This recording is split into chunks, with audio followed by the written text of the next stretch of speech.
Hallo, hier ist Na. Heute machen wir glasierte Hähnchenflügel mit Honig. Das Gericht schmeckt leicht süß mit einem frischen Hauch von Zitronen. Wir trennen die Hähnchenflügel in 2 Teile. Links ist Oberflügel, rechts ist Unterflügel. Die Unterflügel brauchen wir für das Gericht. Die Oberflügel zeige ich euch im anderen Video. Auf der Rückseite zweimal anritzen, damit der Geschmack in das Fleisch tief andringt. Jetzt machen wir eine Marinade. Lauchzwiebel in dicken Scheiben schneiden. 3 Knoblauchzehen grob hacken.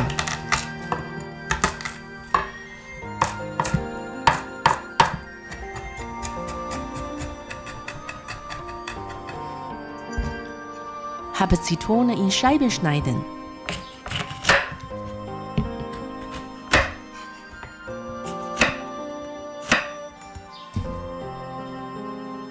Ingwer fein reiben.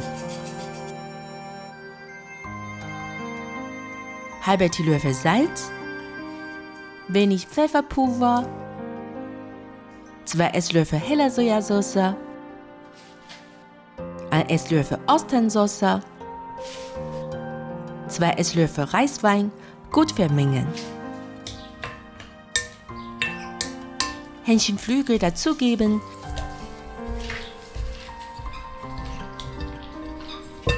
Drei bis 5 Minuten anmassieren.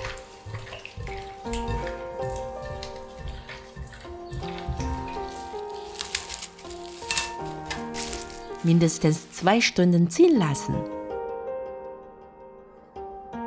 2 Esslöffel Honig mit 200 ml Wasser gut vermengen.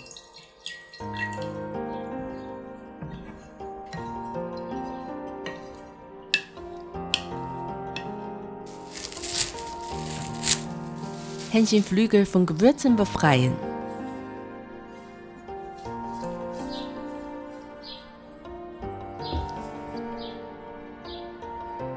Marinade durch Sieb in das Honigwasser geben.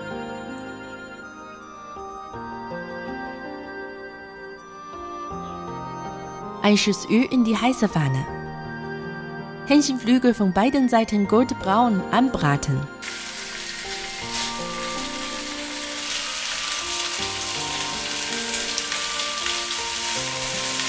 Honigwasser hineingeben.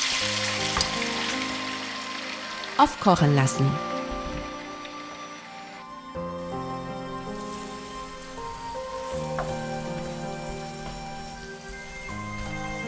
Bei kleiner Hitze 10 Minuten köcheln.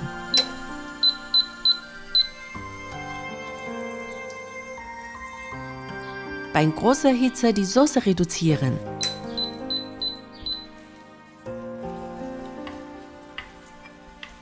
Hähnchenflügel ständig wenden, bis sich der Honig karamellisiert.